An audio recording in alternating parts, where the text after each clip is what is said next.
So this is my week 6 assistive technology presentation.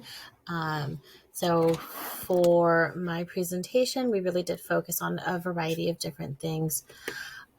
So first of all, what is assistive technology? Assistive technology is essentially anything that's going to help increase, maintain, or improve the functional capability of a person with disabilities. So to paraphrase that, that can be anything that helps somebody perform in a more functional way if they have some sort of physical or mental obstacle that's stopping them from reaching the environment or materials that they're trying to use.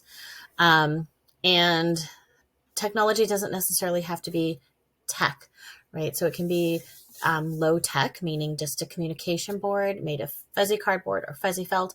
It could be a whiteboard to write stuff down in. It could be high tech, so an augmented system that helps you speak. It could be a special purpose computer. It can be hardware. So a prosthetic for somebody with a missing limb, mounting systems or positioning devices for people who have limited mobility. We can also apply specific computer hardware for people who have low mobility. So it can be an ergonomic keyboard, special switches, pointing devices if they're not able to point. Could be software such as a screen reader or a communication program. So when we're looking at computer software as an educator, I immediately think of like the speech to text or the text to speech functions that are available for students to use. Assistive technology can be inclusive or specialized learning materials or curriculum aids. These are most likely going to be low-tech things. So graphic organizers can be considered an assistive technology. It's a way to help somebody reach the curriculum. It helps them improve on their executive functioning, right? Specialized curricular software, and so much more. It can be electronic devices, iPads, wheelchairs, walkers, braces, educational software. It could be power lifts. It could be a specific pencil holder, like a pencil grip. It could be those little chewy things that a lot of individuals with autism who have sensory motor issues, they could have eye gaze and head trackers. So those are just like assistive technology is an umbrella term to address a wide array of tools that individuals can use. So assistive technology doesn't have to be digital or specialized. Absolutely not. Some examples of high-tech assistive technology refers to more complex devices or equipment, and it can have a digital or an electronic component most likely. It can be computerized, and it will likely require moderate to intense training and effort to learn how to use, and it's going to cost the most. Low tech is going to be devices or equipment that don't require training. They may be less expensive and do not have complex or mechanical features. For example, I didn't fill that in. For example, we can use graphic organizers. We can use PECs, right? PEC systems. They're going to require limited amounts of training in order to use these. So some examples of our high-tech assistive technology. Power wheelchairs and scooters. They're going to require a moderate level of training to know how to help a person with a power wheelchair use that, or the individual using the wheelchair is going to need to be trained.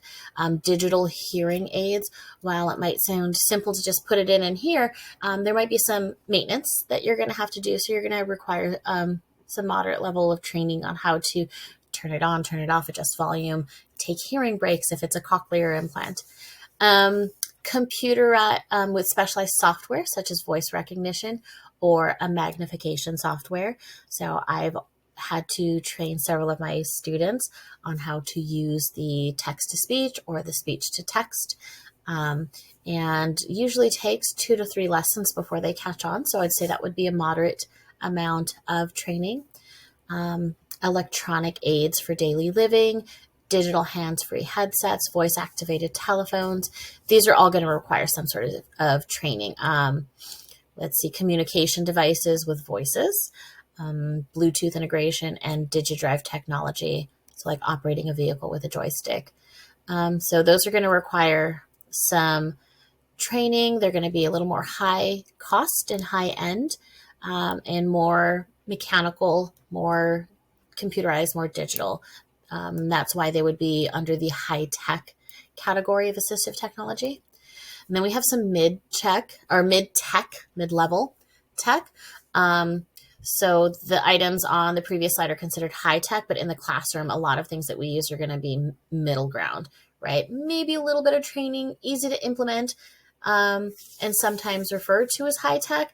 But since they may not cost a lot and they may not require intensive training, you're going to use things like a talking spell checker, or even the how to use the spell check on a Google Docs or a Word document, manual wheelchairs, electronic organizers, so like digital planners or digital graphic organizers, closed caption TV, how to turn the closed captions off and on, amplifiers for voices. I know a lot of teachers are using those these days, books on CD or audiobooks, environmental control units, different types of mice and computer keyboards, and alternative communication devices. These are all used within the classroom, and they're more middle tech. Some of these you can get for free, or they're embedded into programs, but they do require training.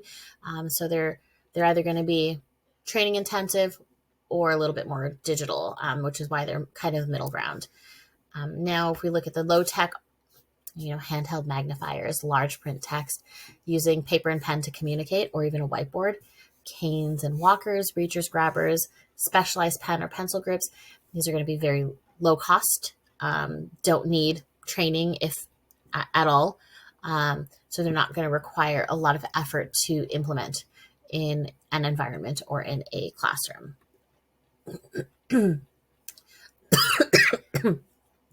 Here's more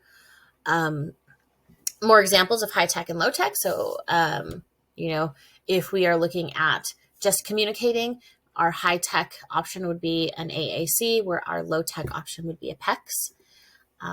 If we're looking for academics, so the high and mid tech, we're looking at that audiobooks, the speech to text, the text to speech, alternative keyboards. And then our low tech options, highlighters, underlining things, graphic organizers.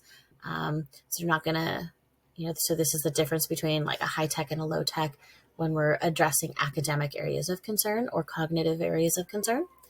And here are the references I used. I used Autism Speaks. A lot of information came from there. And then I used an article from Finch, low tech, mid tech, and high tech assistive technology, on the website called Autism Adventures. I also used the Iris Center, and then another article on Reading Rocket's assistive technology for kids with learning disabilities.